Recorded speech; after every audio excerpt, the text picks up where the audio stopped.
রাত তখন 11:50। রানাঘাট স্টেশন ফাঁকা পড়ে আছে, শুধু একটা ট্রেন আসবে, শেষ লোকাল। সেই ফাঁকা স্টেশনে দাঁড়িয়ে আছে তানিয়া নামে একজন নারী। তার হাতে আছে একটা মোবাইল ফোন, চোখে ক্লান্তি। হঠাৎ সে দেখতে পেল এক বৃদ্ধ মহিলা ধীরে ধীরে এসে পাশে দাঁড়াল।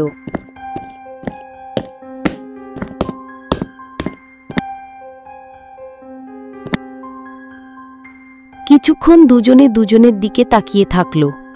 তারপর মহিলা হেসে বলল, তুমি কি শেষ ট্রেনের জন্য অপেক্ষা করছো? হ্যাঁ, আগের ট্রেনটা একটুর জন্য পেলাম না। মহিলা বললেন, আজকের শেষ ট্রেনটা আজ একটু আলাদা হবে, সাবধানে থেকো মা। তানিয়া অবাক হয়ে তাকিয়ে রইল, কিন্তু জিজ্ঞেস করার আগেই হঠাৎ মহিলা কোথায় হেঁটে চলে গেল। ঠিক তখনই ট্রেনটা প্ল্যাটফর্মে ঢুকল।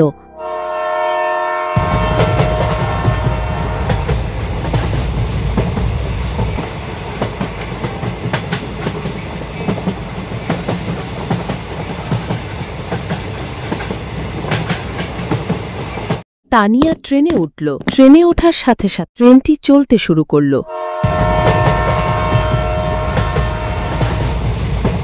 কিন্তু আশ্চর্য, পুরো ট্রেন ফাঁকা, না কোনো গার্ড, না যাত্রী, এমনকি লাইটও টিমটিম করছে।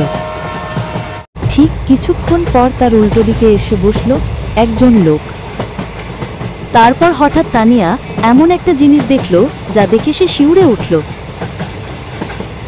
উল্টো দিকে বসে থাকা লোকটা কোনো মানুষ না, সে একজন প্রেতরাক্ষস।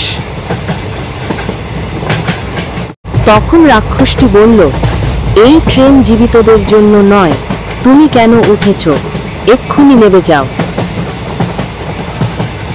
ভয়ে পেয়ে তানিয়া বড়জোর 10 সেকেন্ড চোখ বন্ধ করেছিল। চোখ খুলে দেখল সে তার বাড়িতে শুয়ে আছে। সে ভাবল সে একটা বাজে স্বপ্ন দেখেছে, এই ভেবে সে আবার শুয়ে পড়ল। তখনই তার জানলার সামনে এসে দাঁড়ালো সেই প্রেতরাক্ষসটা। দাঁড়িয়ে বলতে লাগল, তানিয়া, যাবি না আমার সাথে? কেমন লাগলো বন্ধু গল্পটা? এই রকম আরও ভূতের গল্প শুনতে হলে আমাদের চ্যানেলটি সাবস্ক্রাইব করে নেবেন।